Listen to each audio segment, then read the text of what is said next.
ಸತ್ಯ ನ್ಯೂಸ್ ನೈಜ ಸುದ್ದಿಯ ಅನಾವರಣ.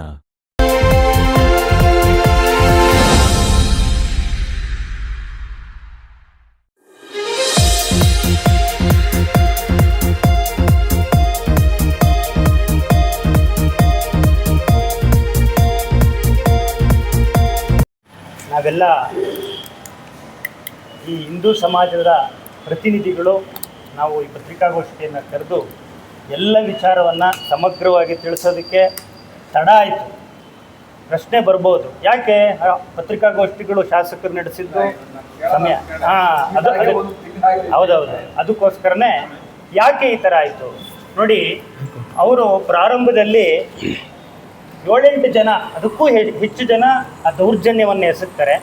ಆದರೆ ಅಲ್ಲಿ ಒಬ್ಬನ ಮೇಲೆ ಮಾತ್ರ ಶಿಸ್ತು ಕ್ರಮ ಆಗುತ್ತೆ, ಇನ್ನು ಉಳಿದವ್ರ ಮೇಲೆ ಯಾವುದೇ ಕ್ರಮ ಕೈಗೊಳ್ಳಲ್ಲ.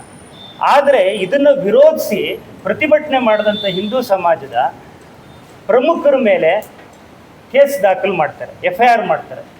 ನಮ್ಮ ಹಿಂದೂ ಮುಖಂಡರಾದಂಥ ಅರುಣ್ ಕುಮಾರ್ ಮತ್ತು ಇತರರು. ಇಲ್ಲಿ ಅವ್ರದ್ದು ಒಂದು ಬಲವಾದ ಷಡ್ಯಂತ್ರ. ಅಲ್ಲಿ 7-8 ಜನ ನೇರವಾಗಿ ವಿಡಿಯೋದಲ್ಲಿ ಗುಂಪು ಕಾಣುತ್ತೆ ಅಟ್ಯಾಕ್ ಮಾಡಿರೋದು, ಆದರೆ ಒಬ್ಬರನ್ನ ಮಾತ್ರ ಅದಕ್ಕೆ ಗುರಿಯಾಗಿಸ್ತಾರೆ. ಇಲ್ಲಿ ನಾವು ಯಾವುದೇ ಕಾನೂನು ಕ್ರಮನ ಕೈಗೆ ತಗೊಳ್ಳೋದಲ್ಲೇ ಸಮಾಜದ ಹಿತದ ದೃಷ್ಟಿಯಿಂದ ನೀವು ಕ್ರಮ ಕೈಗೊಳ್ಳದಲ್ಲೇ ಇದ್ದಾಗ ನಾವು ಪ್ರತಿಭಟನೆ ಮಾಡಿದ್ವಿ. ಅಂಬೇಡ್ಕರ್ ಅವರ ಆಶಯದಂತೆ ಪ್ರತಿಭಟನೆ ಮಾಡೋದು ಪ್ರಜಾಪ್ರಭುತ್ವದ ಒಂದು ಆಶಯ, ಅದರಂತೆ ಮಾಡಿದ್ವಿ. ಆದರೆ ಅದಕ್ಕೆ ನಮ್ಮನ್ನೆಲ್ಲ ಗುರಿಯಾಗಿಟ್ಕೊಂಡು ಕೇಸ್ ಹಾಕುವಂಥ ಕೆಲಸ ಆಯಿತು. ನಾವು ಈ ಕೇಸ್ಗೆ ಒಂದು ಕಾನೂನಿನ ಉತ್ತರ ಕೊಡಬೇಕು ಅನ್ನೋ ದೃಷ್ಟಿಯಿಂದ ರಾಜ್ಯದ ಉಚ್ಚ ನ್ಯಾಯಾಲಯಕ್ಕೆ ಹೋದ್ವಿ.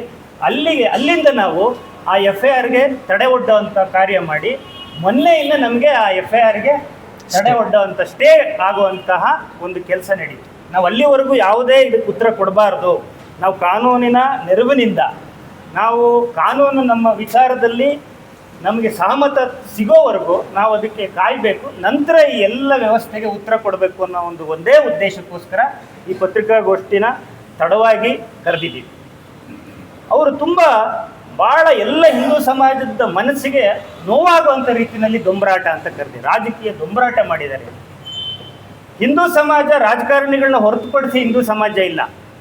ಹಿಂದೂ ಸಮಾಜದಲ್ಲಿ ಎಲ್ಲರೂ ಸೇರಿದ್ದಾರೆ, ಎಲ್ಲ ವರ್ಗದ ಜನ, ಅದರಲ್ಲಿ ರಾಜಕಾರಣಿಗಳು ಕೂಡ ಒಬ್ಬರು. ಅವರು ಭಾಗವಹಿಸೋದನ್ನು ರಾಜಕೀಯ ದೊಂಬರಾಟ ಅಂತ ಕರೆದ್ರೆ ಯಾವ ರೀತಿ ನ್ಯಾಯ ಆಗುತ್ತೆ? ರಾಜಕಾರಣಿಗಳನ್ನು ಬಿಟ್ಟು ಹಿಂದೂ ಸಮಾಜ ಇದೆಯಾ? ಅದನ್ನು ಯೋಚನೆ ಮಾಡಬೇಕಾಯ್ತಲ್ಲ. ನಮ್ಮ ಪ್ರತಿಭಟನೆಯನ್ನು ರಾಜಕೀಯ ದೊಂಬರಾಟ ಅಂತ ಯಾಕೆ ಕರೆದ್ರು? ಇದು ಅಕ್ಷಮ್ಯ ಅಪರಾಧ ಆಗಿದೆ. ಹಿಂದೂ ಸಮಾಜಕ್ಕೆ ಅವರು ಕ್ಷಮೆ ಕೇಳಬೇಕು. ನಾವು ಯಾವುದೇ ಕಾರಣಕ್ಕೂ ರಾಜಕೀಯದ ವ್ಯವಸ್ಥೆ ಒಳಗಡೆ ನಾವು ಪ್ರವೇಶ ಮಾಡಿಲ್ಲ. ಹಿಂದೂ ಸಮಾಜದ ಮುಖಂಡರು ಏನಿದ್ದೀವಿ, ನಾವು ನಮ್ಮ ಧರ್ಮ, ನಮ್ಮ ಸಂಸ್ಕೃತಿಗೋಸ್ಕರ ನಾವು ಹಗಲು ರಾತ್ರಿ ಶ್ರಮ ಪಡ್ತಾ ಇದ್ದೀವಿ. ನಮ್ಮ ಉದ್ದೇಶ ಹಿಂದೂ ಸಮಾಜ ಸುಸಂಸ್ಕೃತವಾಗಿ ಸಮಾಜದಲ್ಲಿ ಒಂದು ಉನ್ನತವಾದ ಗೌರವದಿಂದ ಬಾಳಬೇಕು ಅನ್ನೋ ಒಂದು ಆಶಯದಿಂದ ಕೆಲಸ ಮಾಡ್ತಿರೋದು. ನಮ್ಮನ್ನು ರಾಜಕೀಯ ದೊಂಬರಾಟ ಅಂತ ಕರೆದಿರೋದು ಭಾಳ ಮನಸ್ಸಿಗೆ ನೋವಾಗಿದೆ. ಆಮೇಲೆ ಗಣಪತಿ ಘಟನೆ, ಅದನ್ನು ಒಂದು ಚಿಕ್ಕ ಘಟನೆ ಅಂತ ಕೇವಲವಾಗಿ ನೋಡೋವಂಥದ್ದು. ಯಾಕೆ ಹಿಂದೂ ಸಮಾಜ ಅಂತಂದರೆ ಅಷ್ಟು ಕೇವಲ ಆಗೋಗಿದೆಯಾ? ಇಡೀ ಪ್ರಪಂಚದಲ್ಲೇ ಹೆಸರುವಾಸಿಯಾಗಿರುವಂಥ ಗಣೇಶೋತ್ಸವ ಅರಸೀಕೆರೆದು ತುಂಬ ದೀರ್ಘಕಾಲದ ಇತಿಹಾಸ ಇದೆ. ಅಂಥ ಉತ್ಸವ ಇವತ್ತು ಕಳೆಗುಂದ್ಬಿಟ್ಟಿದೆ. ಕಾರಣ ಯಾಕೆ ಅಂದರೆ ಆ ಘಟನೆಯಿಂದ ಎಷ್ಟು ಜನ ಉತ್ಸಾಹದಿಂದ ಭಾಗವಹಿಸ್ತಾ ಇರ್ತಕ್ಕಂಥ ಗಣೇಶೋತ್ಸವ ಇವತ್ತು ಒಂದು ಆಚರಣೆ, ಒಂದು ಪ್ರಕ್ರಿಯೆ ನಡೀತಾ ಇದೆ ಅಷ್ಟೇ. ಇದು ಸಣ್ಣ ಘಟನೆ ಅಂತಾರೆ. ಒಂದು ದೊಡ್ಡ ಉತ್ಸವದ ಒಂದು ಮಹಾಕಳೆ ಇವತ್ತು ಮಾಯ ಆಗ್ಬಿಟ್ಟಿದೆ. ಅದಕ್ಕೆ ಕಾರಣ ಯಾರು?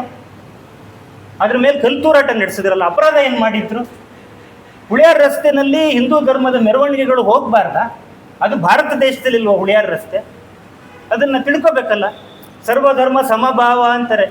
ಅಂಬೇಡ್ಕರ್ ಅವರ ಆಶಯ ಅದು. ಪ್ರತಿಯೊಬ್ಬ ನಾಗರಿಕ ದೇಶದ ಯಾವುದೇ ಭಾಗಗಳಲ್ಲಿ ಅವನು ಮುಕ್ತವಾಗಿ ಸಂಚಾರ ಮಾಡ್ಬೋದು, ಅವನು ಉತ್ಸವ ಮಾಡ್ಬೋದು. ಈ ಥರದ್ದು ಸಂವಿಧಾನದ ಆಶಯ. ಆದರೆ ಅದೆಲ್ಲಿ ನಡೀತಾ ಇದೆ? ಇಡೀ ಅರಸೀಕೆರೆಯಲ್ಲಿ ನಿಷೇಧಿತ ಪ್ರದೇಶ ಆಗ್ಬಿಟ್ಟಿದೆ ಹುಳಿಯಾರ್ ರಸ್ತೆ. ಎಷ್ಟು ಆತ್ಮೀಯವಾಗಿದ್ದಾರೆ ಮುಸಲ್ಮಾನ್ ಬಾಂಧವರು. ಶಾಸಕರ ಜೊತೆ ಅವರನ್ನು ಮನವೊಲಿಸಿ ಗಣೇಶೋತ್ಸವ ಮುಂದಿನ ದಿನಗಳಲ್ಲಿ ಹುಳಿಯಾರ್ ರಸ್ತೆಯಲ್ಲಿ ಪ್ರವೇಶ ಮಾಡಿ ಅದಕ್ಕೊಂದು ಗಣೇಶನಿಗೆ ಹಾರ ಹಾಕಿಸಿ ಸ್ವಾಗತ ಕೋರಿದರೆ ಎಂಥ ಆದರ್ಶವಾದ ವ್ಯವಸ್ಥೆ ಆಗ್ತಾ ಇತ್ತು. ಒಳ್ಳೊಳ್ಳೆ ಕೆಲಸ ಮಾಡ್ತಾ ಇದ್ದಾರೆ, ನಾವು ಅದನ್ನು ತಪ್ಪು ಅಂತ ಹೇಳೋಕ್ಕಾಗಲ್ಲ. ನೋಡಿ, ಸಮಾಜ ಸುಧಾರಕರು, ದೇಶಭಕ್ತರದು ಪ್ರತಿಮೆಗಳೆಲ್ಲ ಸ್ಥಾಪನೆ ಆಗ್ತಿದೆ, ಜನರು ಅದರಿಂದ ಪ್ರೇರಣೆ ಪಡೀತಿದ್ದಾರೆ, ನಮ್ಗೆ ಅದರಿಂದ ಸಂತೋಷ ಆಗುತ್ತೆ. ಅದೇ ರೀತಿ ಹುಳಿಯಾರ್ ರಸ್ತೆಯಲ್ಲಿ ಒಂದು ಮುಕ್ತವಾದ ಪ್ರವೇಶ ಆಗಲಿ, ಎಲ್ಲ ಹಿಂದೂ ಮೆರವಣಿಗೆಗಳನ್ನು ಹೇಗೆ ಮುಸಲ್ಮಾನರು ತಮ್ಮ ಮೆರವಣಿಗೆಗಳನ್ನು ದೇವಸ್ಥಾನಗಳ ಮುಂದೆ ಆರಾಮಾಗಿ ಸಂಚಾರ ಮಾಡ್ತಾರೆ. ಮೊನ್ನೆ ಕನ್ನಿಕಾ ಪರಮೇಶ್ವರಿ ದೇವಸ್ಥಾನದ ಮುಂದೆ ಮೆರವಣಿಗೆ ಭಾಳ ಉತ್ಸಾಹದಿಂದ ಅಲ್ಲೇ 20 ನಿಮಿಷ ಅವರು ತಮ್ಮ ಖುಷಿಯನ್ನು ವ್ಯಕ್ತಪಡಿಸಿದ್ದಾರೆ. ಇಡೀ ಪೇಟೆ ಬೀದಿ ಮುಕ್ತವಾಗಿ ಸಂಚಾರ ಮಾಡಿದ್ದಾರೆ. ಪೇಪರ್ ಬಂಟಿಂಗ್ಸ್ಗಳನ್ನೆಲ್ಲ ಸ್ಪ್ರೇ ಮಾಡಿದ್ದಾರೆ. ನಾವು ಯಾವ್ದಾದ್ರು ಒಂದು ವಿರೋಧ ವ್ಯಕ್ತಪಡಿಸಿದ್ವಾ ಅವ್ರ ಖುಷಿಗೆ, ಅವ್ರ ಆನಂದಕ್ಕೆ? ಆದರೆ ಇವರ ಮಸೀದಿ ಇರುವಂಥ ಜಾಗದಲ್ಲಿ ಹುಳಿಯಾರ್ ರಸ್ತೆಯಲ್ಲಿ ಹಿಂದೂ ಮೆರವಣಿಗೆಗಳು ಹೋಗಬಾರ್ದು ಅನ್ನೋದು ಎಷ್ಟರ ಮಟ್ಟಿಗೆ ಸರಿ? ಈ ಥರ ಆದಾಗ ಮದ್ದೂರಿನಲ್ಲಿರ್ಬೋದು ಅಥವಾ ಬಾಗಲಕೋಟೆಯಲ್ಲಿರ್ಬೋದು ಕಲ್ಲು ತೂರಾಟ ಆಗಿದ್ದ 2 ದಿನಗಳಲ್ಲಿ ಎಲ್ಲ ಹಿಂದೂ ಸಮಾಜ ಪಕ್ಷಾತೀತವಾಗಿ ದೊಡ್ಡ ಮೆರವಣಿಗೆನ ಅದೇ ಜಾಗಗಳನ್ನು ತಗೊಂಡೋದ್ರು. ಯಾವುದೇ ಅಹಿತಕರ ಘಟನೆ ನಡೆಯಲಿಲ್ಲ. ಆ ಸಮಾಜದಿಂದ ಸ್ಪಂದಿಸ್ತು. ಅದೇ ರೀತಿ ಅರಸೀಕೆರೆದು ಆಗಬೇಕಾಗಿತ್ತಲ್ಲ. 2012 ಗಣಪತಿ ಗಲಾಟೆ ಟೈಮಲ್ಲಿ ಕಲ್ಲು ತೂರಾಟ ನಡೆಸಿದಾಗ ಇವರೆಲ್ಲರೂ ವಿಶ್ವಾಸಕ್ಕೆ ತಗೊಂಡು ಒಂದು ಆದರ್ಶವಾದ ನಡೆ ನಮ್ಮ ಶಾಸಕರು ಮನಸ್ಸು ಮಾಡಿ ಅಲ್ಲಿ ಒಂದು ಗಣೇಶೋತ್ಸವ ಹೋಗೋದಕ್ಕೆ ಅವಕಾಶ ಮಾಡಿಕೊಟ್ಟು ಒಂದು ಹೂನಾರ ಹಾಕಿಸಿ ಎಲ್ಲರೂ ನಾವೆಲ್ಲ ಅಣ್ಣ ತಮ್ಮಂದರು, ನಾವು ಸಹೋದರರು, ಪ್ರೀತಿಯಿಂದ ಬಾಳೋಣ ಅನ್ನೋ ಒಂದು ದೊಡ್ಡ ಸಂದೇಶನ ಶಾಸಕರು ಕೊಡ್ಬೋದಾಗಿತ್ತಲ್ಲ. ಯಾಕೆ ಆ ಕೆಲಸ ಆಗಿಲ್ಲ? ಇದುವರೆಗೂ ಆಗಿಲ್ಲ. ಅರಸೀಕೆರೆ ಕಳಂಕ ಇದುವರೆಗೂ ತೊಳೆದಿಲ್ಲ. ಅದು ನಿಷೇಧಿತ ಪ್ರದೇಶ ಆಗಿ ಇನ್ನೂ ಉಳಿದಿದೆ. ಇದಕ್ಕೆ ಕಾರಣ ಏನು? ಇಲ್ಲಿ ಹಿಂದೂ ಸಮಾಜ ನಿಷ್ಕ್ರಿಯ ಆಗಿದೆ ಅಂತನ? ಈ ಥರ ನಾವು ಉದಾಸೀನತೆಯ ಧೋರಣೆನ ಒಂದು ಸಣ್ಣ ಘಟನೆ ಅಂತ ಕೇವಲವಾಗಿ ಕರೆದು ಅದನ್ನು ದೂರ ತಳ್ಳೋದು ತುಂಬ ಅಕ್ಷಮ್ಯವಾದ ಅಪರಾಧ. ಅದಕ್ಕೋಸ್ಕರ ಮುಂದಿನ ದಿನಗಳಲ್ಲಿ ಇದು ಹತ್ತಿರದಲ್ಲೇ ಬರುವಂಥ ಗಣೇಶೋತ್ಸವ ಸಂದರ್ಭದಲ್ಲಿ ಶಾಸಕರು ತಮ್ಮ ವಿಶಾಲತೆಯನ್ನು ತೋರಿಸಿ ಎಲ್ಲರೂ ಬಾಂಧವ್ಯ, ಅನ್ಯೋನ್ಯತೆ, ಪ್ರೀತಿ ವಿಶ್ವಾಸದಿಂದ ಬಾಳುವಂಥ ರೀತಿಯಲ್ಲಿ ಮುಸ್ಲಿಂ ಬಾಂಧವರ ಮನವೊಲಿಸಿ ಹುಳಿಯಾರ್ ರಸ್ತೆಗೆ ಗಣಪತಿ ಉತ್ಸವವನ್ನು ಪ್ರವೇಶ ಮಾಡಿಸಿ ಸ್ವಾಗತ ಕೋರಿಸಿ ಒಂದು ಆದರ್ಶವಾದ ವ್ಯವಸ್ಥೆನ ಸಮಾಜಕ್ಕೆ ತೋರಿಸ್ಬೇಕು.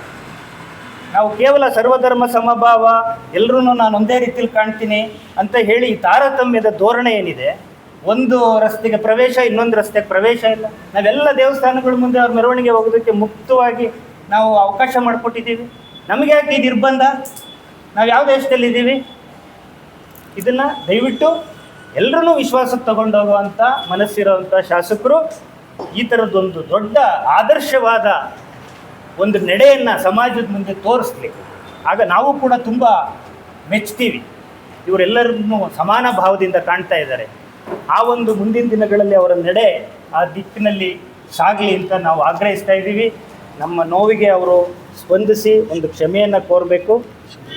ಮತ್ತು ಈಗಾಗಲೇ ಏನು ಕ್ರಮ ತಗೊಂಡಿದ್ದಾರೆ ಎಲ್ರಿಗೂ ಭಾಳ ನೋವಾಗದಿದೆ. ನಾವು ಪ್ರತಿಭಟನೆ ಮಾಡಿ, ನಾವು ಪ್ರಶ್ನೆ ಮಾಡಿ, ಕಾನೂನು ಕ್ರಮಕ್ಕೆ ಆಗ್ರಹ ಮಾಡಿದವ್ರ ಮೇಲೆ ಕೇಸ್ ಹಾಕುವಂಥ ಪ್ರವೃತ್ತಿ ಸಮಾಜದಲ್ಲಿ ಬೆಳವಣಿಗೆ ಆಗ್ತಾ ಇದೆಯಲ್ಲ. ಅರುಣ್ ಕುಮಾರ್ ಮತ್ತು ಇತರರು ಅಂತ ಕೇಸು ಲಾಡ್ಜ್ ಮಾಡಿದ್ದಾರೆ. ಅವ್ರು ಇತರರಿಗೆ ಮಿತಿ ಇಲ್ಲ, ಎಷ್ಟು ಜನರ ಬೇಕನ್ನು ಸೇರಿಸ್ಬೋದು. ಅದು ತುಂಬ ಮನಸ್ಸಿಗೆ ನೋವಾಗಿರೋಂಥ ಸಂಗತಿ. ಈ ಪ್ರಶ್ನೆ ಮಾಡೋವಂಥ ಒಂದು ಸಾಮಾಜಿಕ ಹಕ್ಕನ್ನು ಕಸಿಯುವಂಥ ಈ ಕೆಲಸ ಏನು ನಡೆದಿದೆ, ಇದ್ರ ಬಗ್ಗೆ ನಮಗೆ ತೀವ್ರ ಬೇಸರ ಇದೆ. ಈ ನೋವು, ಬೇಸರ ಮತ್ತು ಆಗ್ರಹ ಎಲ್ಲವನ್ನು ನಾವು ಈ ಪತ್ರಿಕಾಗೋಷ್ಠಿಯಲ್ಲಿ ಸಮಾಜದ ಪರವಾಗಿ ಮಾಡ್ತಾ ಇದ್ದೀವಿ. ಇನ್ನು ಕೊನೆಯ 2 ಅಂಶಗಳನ್ನು ತಮ್ಮ ಗಮನಕ್ಕೆ ತರಬಯಸ್ತಾ ಇದ್ದೇವೆ. ಕಳೆದ ಮಾರ್ಚ್ 9ರಂದು ಅರಸೀಕೆರೆಯಲ್ಲಿ ಏನು ನಡೀತು, ಹಿಂದೂ ಮಹಾಸಂಗಮ ಐತಿಹಾಸಿಕ ಕಾರ್ಯಕ್ರಮ. ಈ ಐತಿಹಾಸಿಕ ಕಾರ್ಯಕ್ರಮಕ್ಕೆ ತಾಲೂಕು ಆಡಳಿತ, ಪೊಲೀಸ್ ಇಲಾಖೆ ಪ್ರಾರಂಭದಲ್ಲಿ ಅನುಮತಿ ನೀಡಿರಲಿಲ್ಲ. ನಮ್ಮ ದುರಂತ, ಹಿಂದೂ ಸಮಾಜದ ದುರಂತ. ಈ ಥರ ಒಂದು ಹಬ್ಬ ಮಾಡ್ತೀವಿ, ಈ ಥರ ಒಂದು ಹಿಂದೂ ಮಹಾಸಂಗಮ ಮಾಡ್ತೀವಿ ಅಂತ ನಾವು ಉಚ್ಚ ನ್ಯಾಯಾಲಯದಿಂದ ಅನುಮತಿ ತಂದು ಆ ಕಾರ್ಯಕ್ರಮವನ್ನು ಅರಸೀಕೆರೆಯಲ್ಲಿ ನಡೆಸಿದ್ದಾಯಿತು. ಜೊತೆಗೆ ಈ ಕ್ಷೇತ್ರದ ಶಾಸಕರು, ನಮ್ಮ ಇಡೀ ಅರಸೀಕೆರೆ ಕ್ಷೇತ್ರವನ್ನು ವಿಧಾನಸಭೆಯಲ್ಲಿ ಪ್ರತಿನಿಧಿಸೋರು, ಜೊತೆಗೆ ಅವರೆಲ್ಲ ನಮ್ಮ ಪ್ರತಿನಿಧಿಗಳು ಅನ್ನೋ ಗೌರವವಿಟ್ಟು, ಅಪಾರವಾದ ನಂಬಿಕೆ ಇಟ್ಟು ಸನ್ಮಾನ್ಯ ಶ್ರೀ KM ಶಿವಲಿಂಗೇಗೌಡರನ್ನು ಹಿಂದೂ ಮಹಾಸಂಗಮ ಕಾರ್ಯಕ್ರಮಕ್ಕೆ, ಹಿಂದೂ ಮಹಾಸಂಗಮ ಕಾರ್ಯಕ್ರಮದ ಎಲ್ಲ ಆಯೋಜಕರು ಹೋಗಿ ಕಾರ್ಯಕ್ರಮಕ್ಕೆ ಆಹ್ವಾನಿಸ್ಲಿಕ್ಕೆ ಹೋದರು. ಈ ಕಾರ್ಯಕ್ರಮಕ್ಕೆ ವಿರೋಧ ತೋರಿಸಿದಂತಹ ಸನ್ಮಾನ್ಯ ಶಿವಲಿಂಗೇಗೌಡರು ಅವರ ಬಾಯಿಂದ ಬಂದಂಥ ಮಾತುಗಳು, ನೀವೇನು ಹಿಂದೂಗಳು 2 ಓಟ್ ಹಾಕ್ತೀರಾ, ಆ ಚಕ್ರವರ್ತಿ ಸೂಲಿಬೇಲನ್ನೆಲ್ಲ ಯಾಕೆ ಕರೆಸ್ತೀರಾ ಅಂತ ಹೇಳ್ತಾ ಈ ಕಾರ್ಯಕ್ರಮಕ್ಕೆ ವಿರೋಧವನ್ನು ವ್ಯಕ್ತಪಡಿಸಿದ್ರು. ಜೊತೆಗೆ ಆ ಕಾರ್ಯಕ್ರಮಕ್ಕೆ ವಿರೋಧ ವ್ಯಕ್ತಪಡಿಸಿದ್ದಲ್ಲದೆ ಅಂತಹ ಐತಿಹಾಸಿಕ ಕಾರ್ಯಕ್ರಮ ಅರಸೀಕೆರೆ ಇತಿಹಾಸದಲ್ಲಿ 8,000 ಜನ ಹಿಂದೂಗಳು ಎಲ್ಲವನ್ನ ಮರೆತು ಒಂದು ಐತಿಹಾಸಿಕ ಕಾರ್ಯಕ್ರಮದಲ್ಲಿ ಭಾಗಿಯಾದಾಗ ಸನ್ಮಾನ್ಯ ಶಾಸಕರು ಆ ಕಾರ್ಯಕ್ರಮದಲ್ಲಿ ಇರಬೇಕಿತ್ತು. ಅವತ್ತು ಅವರು ಆ ಕಾರ್ಯಕ್ರಮಕ್ಕೆ ಬರಲಿಲ್ಲ, ಗೈರು ಹಾಜರಾಗಿದ್ದನ್ನು ಕೂಡ ಹಿಂದೂ ಸಮಾಜ ನೆನಪಲ್ಲಿ ಇಟ್ಕೊಂಡಿದೆ. ಇತ್ತೀಚೆಗೆ ಇನ್ನೆರಡು ಪ್ರಮುಖ ಅಂಶಗಳನ್ನು ನಿಮ್ಮ ಗಮನಕ್ಕೆ ತರಬಯಸ್ತಾ ಈ ಪತ್ರಿಕಾಗೋಷ್ಠಿಯನ್ನು ಮುಗಿಸ್ತೇವೆ. ಇಡೀ ಅರಸೀಕೆರೆಯಲ್ಲಿ ಕಾನೂನು ಸುವ್ಯವಸ್ಥೆ ವೈಫಲ್ಯ ಹಳ್ಳ ಹಿಡಿದಿದೆ. ಪುಂಡ್ರು ಪೋಖ್ರಿಗಳು ಬಾಲ ಬಿಚ್ಚಿದ್ದಾರೆ. ಆದ್ದರಿಂದ ಪೊಲೀಸ್ ಇಲಾಖೆಯವರು ಇದ್ರ ಕಡೆ ಗಮನ ಹರಿಸಿ ಅರಸೀಕೆರೆಯನ್ನು ಶಾಂತಿಯುತವಾಗಿ ಇಡೋದಕ್ಕೆ ಪ್ರಯತ್ನ ಪಡಬೇಕು ಅಂತ ಹೇಳ್ತಾ, ಇತ್ತೀಚೆಗೆ ಒಂದು ಕೆಟ್ಟ ಸಂಪ್ರದಾಯ, ಕೆಟ್ಟ ಹವ್ಯಾಸ ಶುರುವಾಗಿದೆ. ಅರಸೀಕೆರೆಯಲ್ಲಿ ಕಾಲೇಜು ಟೈಮಿಂಗ್ಸ್ ಮುಕ್ತಾಯ ಆಗೋ ಸಮಯಕ್ಕೆ ಕೆಲ ಹುಡುಗರು ಬೈಕ್ಗಳಲ್ಲಿ ನಂಬರ್ ಇಲ್ಲದೆ ಆ ಹುಡುಗಿಯರಿಗೆ ಏನೋ ಪ್ರಭಾವ ಬೀರುವಂತಹ ಒಂದು ವ್ಯವಸ್ಥೆ ಪ್ರಾರಂಭ ಆಗಿದೆ. ಇದನ್ನೇನಾದರೂ ಪೊಲೀಸ್ ಇಲಾಖೆ ಎಡೆಮರೆ ಕಟ್ಟಿ ಅವರನ್ನ ಬಂಧಿಸಿ ಅವ್ರ ವಿರುದ್ಧ ಸೂಕ್ತ ಕ್ರಮ ಕೈಗೊಳ್ಳದೆ ಹೋದರೆ ಇಡೀ ಹಿಂದೂ ಸಮಾಜ ಮತ್ತೆ ಪ್ರತಿಭಟನೆ ತೋರುತ್ತೆ. ಆ ವ್ಯವಸ್ಥೆಗೆ ಏನು ನಡೀತಾ ಇದೆಯೋ, ಹಿಂದೂ ಹೆಣ್ಣು ಮಕ್ಕಳನ್ನು ಟಾರ್ಗೆಟ್ ಮಾಡಿಕೊಂಡು ಯಾರು ಕೆಲ ಅಹಿತಕರ ಘಟನೆ ನಡೆಸಲಿಕ್ಕೆ ಈ ತಾಲೂಕಿನಲ್ಲಿ ಸಂಚಾಗ್ತಾ ಇದ್ದಾರೋ ಅವರ ಎಡೆಮುರಿ ಕಟ್ಟದೆ ಹೋದರೆ ಇಡೀ ಹಿಂದೂ ಸಮಾಜ ಮತ್ತೆ ಪ್ರತಿಭಟನೆಗೆ ನಿಲ್ಲುತ್ತೆ ಅಂತ ಹೇಳ್ತಾ, ಅರಸೀಕೆರೆಯ ಸನ್ಮಾನ್ಯ ಅರಸೀಕೆರೆಯ ಪೊಲೀಸ್ ಇಲಾಖೆಯ ಜವಾಬ್ದಾರಿಯನ್ನು ಹೊತ್ತಿರ್ತಕ್ಕಂಥ ಸನ್ಮಾನ್ಯ ಶ್ರೀಯುತ DYSP, ನೀವು ಯಾವುದೇ ಪ್ರತಿಭಟನೆಗೆ, ನೀವು ಯಾವುದೇ ಮೆರವಣಿಗೆಗೆ, ನೀವು ಯಾವುದೇ ಹಬ್ಬಕ್ಕೆ ಪರ್ಮಿಷನ್ ಕೇಳೋದಕ್ಕೆ ಹೋದರೆ ಅವರು ನಮ್ಮೊಂದಿಗೆ ಸಹಕರಿಸ್ತಾ ಇಲ್ಲ. ನೀವು ಬಸವ ಜಯಂತಿ ಮಾಡಕ್ಕೆ ಹೋಗ್ತೀರಾ, ನನ್ನ ಸ್ಟಾರ್ ಮುಖ್ಯ ಅಂತಾರೆ. ನೀವು ಹಿಂದೂ ಮಹಾಸಂಗಮಕ್ಕೆ ಹೋದರೆ ನೀವೇನೋ ಫಂಕ್ಷನ್ ಮಾಡಿಸ್ತೀರಾ, ಹೆಚ್ಚು ಕಡಿಮೆ ಆದರೆ ನನ್ನ ಸ್ಟಾರ್ ಹೋಗುತ್ತೆ ಅಂತಾರೆ. ಸನ್ಮಾನ್ಯ DYSP ಅವರೇ, ಅರಸೀಕೆರೆ ಕಾಳಜಿ ಬಗ್ಗೆ ನೀವು ಕೆಲಸ ಮಾಡಿ. ನಿಮ್ಮ ಇಲಾಖೆ ಅರಸೀಕೆರೆಯ ಕ್ಷೇತ್ರದ ಹಿತವನ್ನು ಕಾಪಾಡೋ ಕೆಲಸ ಮಾಡಿದ್ರೆ ನಿಮ್ಗೆ ಇರೋ ಸ್ಟಾರು ಇರುತ್ತೆ, ಇನ್ನೂ ಹೆಚ್ಚಾಗಿ ಸ್ಟಾರ್ಗಳು ಬರುತ್ತೆ ಅಂತ ಹೇಳ್ತಾ, ತಾವು ಸ್ಟಾರ್ಗೋಸ್ಕರ ಕೆಲಸ ಮಾಡಬೇಡಿ.